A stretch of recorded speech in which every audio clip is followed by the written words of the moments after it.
I am sitting in a very hot marine lab in the Caribbean, studying tiny animals under a microscope, 4 years into my biology degree. But this day, I'm not really focused on my work. My thoughts are somewhere else. This day, there is a possibility of a once-in-a-lifetime experience. And then I get the call. Martijn, weather conditions are good. We can leave in an hour. I'm going to do something that I had seen my TV heroes Jacques Cousteau and David Attenborough do.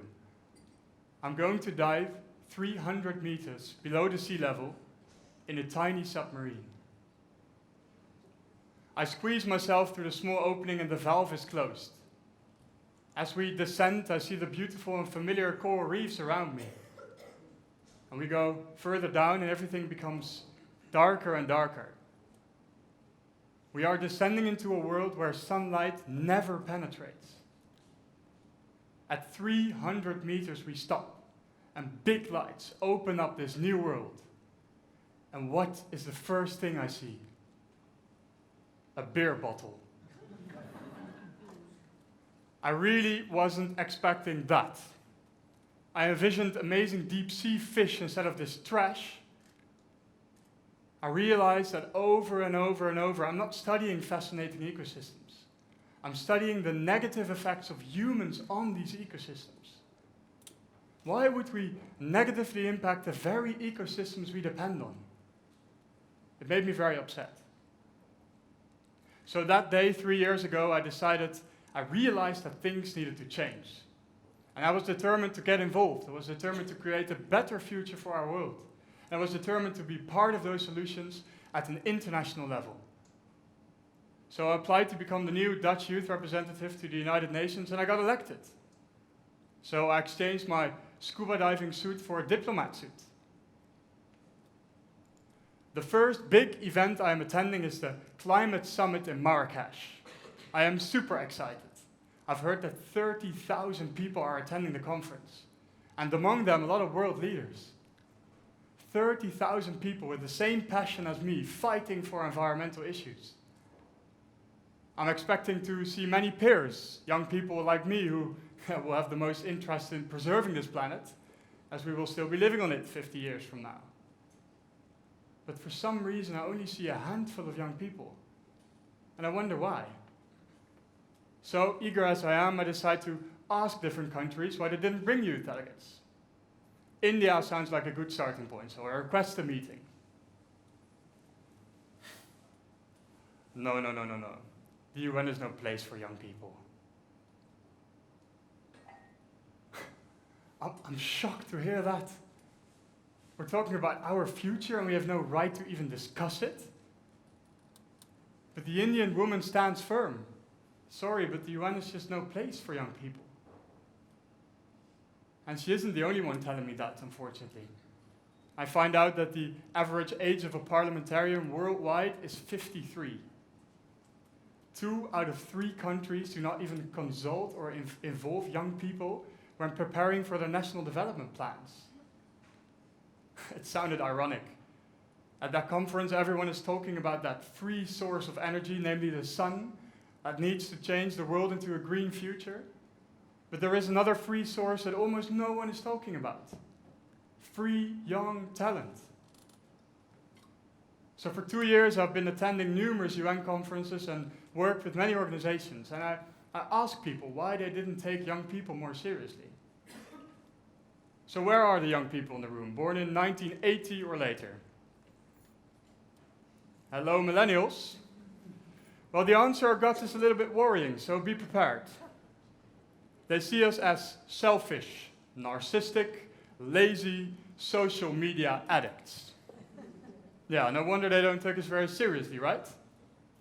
But when I started studying my generation, I discovered completely other qualities. I see purpose-driven employees who are uneasy about the future. 60% of millennials say that a sense of purpose is part of the reason they choose to work for a company. And yes, oil companies are already seeing that by losing the most talented students to greener companies. I noticed flexible workers who dedicate a huge amount of time to their work. I notice a generation that uses new technologies to connect to people all around the globe. And besides all that, young people are much more open for change and have a long-term vision, some qualities that we quite need right now. So I became motivated to highlight the real potential of my generation to others. I understand young people as I'm one of them, and I've worked with many senior employees. My new mission became to match young talent to senior expertise in order to accelerate that much needed sustainable change. So how do we make sure that juniors and seniors collaborate more often? To you young people out here, be bold and share your ideas in a constructive way. We may not be as knowledgeable yet, but our openness for change is what we need right now. And also be open for being coached by seniors. But even if we are extremely eager, we do need some seniors to allow us some space. So who here is born before 1980? Great, I'll call you seniors. So how do you collaborate better with my generation? My generation flourishes through flexibility. So give us freedom to experiment and be flexible in working hours and working place. 9 to 5 is not really the way we prefer to work. What do you get in return? Loyal employees who will even work for you before and after office hours. Furthermore, my generation likes to get direct feedback from you. We're already used to instant feedback through social media and the internet, so no half-year performance reviews anymore. We need coaching on the spot, on work experience and institutional knowledge.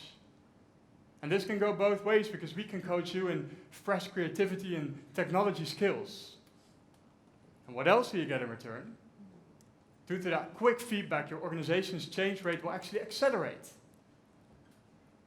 And lastly, my generation prefers a more horizontal structure.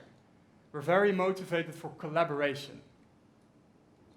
Our baby boom parents, some of you, involved us in many of our decisions through our childhood. At school, the teacher with the beating ruler didn't exist anymore, and we were able to discuss how we wanted to learn new things. And the internet made it possible to have a voice regardless of our age. We're therefore very used to actively participate. It might sound ambitious, but I've seen it succeed already. Young people were at the table at the climate negotiations in the Netherlands, and their presence increased ambition levels. Together with young colleagues, I've convinced countries to change UN resolutions and figure out ways how to reach those goals together with them. And some big companies in the Netherlands have now agreed to include a young professional into their boardroom meetings for their fresh creativity and change mindset. Wouldn't it be amazing if we see more of these sorts of collaborative arrangements? And actually, it's also quite necessary. Because what we're doing now is not enough. 3 years ago in Paris, every country worldwide agreed to limit global warming to 1.5 degrees. But currently we're heading for an increase of 3.5. So that's 2 degrees more than we agreed on. So if we don't act now, there will be major consequences for our only home we have and future generations, our children and grandchildren. But I believe that we can get to that sustainable future. And I believe that collaboration between generations can accelerate that change towards a sustainable, fair world for generations to come. Let's stop talking about those negative scenarios. Let's start talking about the amazing opportunities. So I hope that when you go back to work, you take a different look at your seniors and juniors in your company and how they collaborate. To the young people, I'd like to say, get out there. Change is needed. We may not be as knowledgeable yet, but our openness for change is what the world needs right now. And to the seniors, coach, guide, and collaborate with us. Be open to make mistakes and create space for new ideas and innovations. I do not think that anyone is going to pick up that beer bottle lying down at 300 meters below the sea level anytime soon. But when it is lifted up after decades, let that beer bottle be nothing more than a reminder of our linear waste economy that does not fit into the sustainable world of that future due to our shared efforts. Thank you very much.